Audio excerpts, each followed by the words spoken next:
Well, let's talk to Peter Sand, the chief analyst at Xeneta, the leading freight market analysis firm. Peter, lovely to see you. Suddenly, this Middle East conflict potentially reaches into every corner of the world. How bad is this? It's a big issue, and it's one issue that have developed slowly from some unrest 3 weeks ago to an outright war-like situation over the weekend. So obviously, the container lines are taking the headlines right now with their pausing transits of the Red Sea due to safety issues, not only for the ships and cargo, but mostly, of course, for the crew on board. So a huge disruption for the flow of containerized goods right now.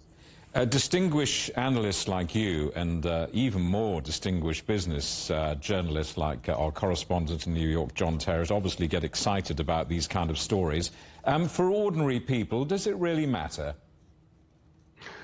I think a free-flowing global trade matters to every human being on the earth. If we didn't have shipping as such, half the world would starve and the other half would freeze to death. So everything matters, and everything is at stake here, and that's why we probably later today will see the U.S. Secretary of Defense Lloyd Austin go out announcing enhanced protection in the area, something like Operation Prosperity, I would think it's going to be called, and it will be the first of most likely a series of steps to protect global shipping from what is right now a massive disruption to what should be a quiet and peaceful transit. In an age of flying, where you can fly to every corner of the world, why is this Red Sea route so important? Well, global shipping is all about moving cargoes and not people. So there's a limit to how much you may, if you wanted to, that you could put on board aircrafts and fly around the world. But in essence, the Suez Canal cuts the time that you need to spend sailing your goods from Far East, from India, from Australia, into North Europe, into US East Coast, cut that short by at least 3,500 nautical miles. In rough terms, that's $500,000 in fuel costs, and it's also a number of ships that you could otherwise spend on something else. So it's a vital artery of global trade, and something that everybody should be aware of, just as they were when Ever Given got stuck 2.5 years ago and they feared empty shelves. Right now, it seems as if some of those contingency plans made back then are coming into play faster than you saw back then, actually. Well, as you mentioned, Ever Given, the huge, great big ship stuck in the canal. I mean, shipping has only just recovered from a number of crises over the last few years. The pandemic, of course, the supply chain crisis, and all those containers being left in the wrong parts of the world. Just put this into perspective, if you would.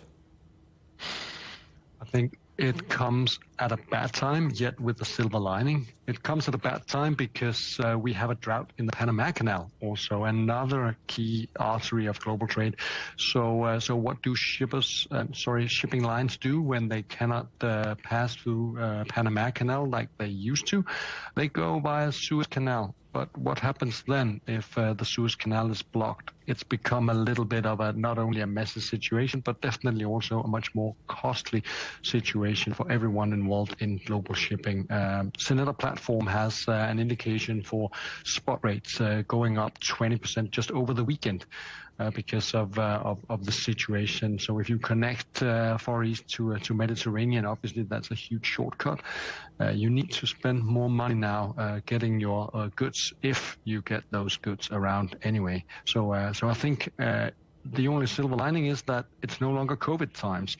So shipping isn't disrupted to the extent that we saw 2 years back, where we also had rates around 14,000 per box on a trade like that.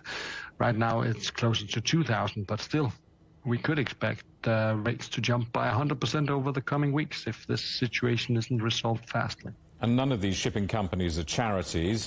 They will simply pass on all of their raised costs, of course. Everyone in global shipping is now in touch in order to find out what happens next to my good, what happens to my cargo, where will it be, when will it be, and what will be the cost of it. Obviously, shipping lines paying a huge amount of money to make sure that the services are run neat, and will do also pass on that cost to the shippers, pass that, and they will of course pass it on to you and I as consumers. They will pass it down the supply chain. So in the end, when something like this happens, when geopolitics shows its ugly face in odd ways, there's only one to pay for it in the end, and that's the consumer. Peter, no doubt we'll talk about this in coming days and weeks. For the moment, thank you very much indeed. Peter Sand, the Chief Analyst at Xeneta, the freight market analysis company.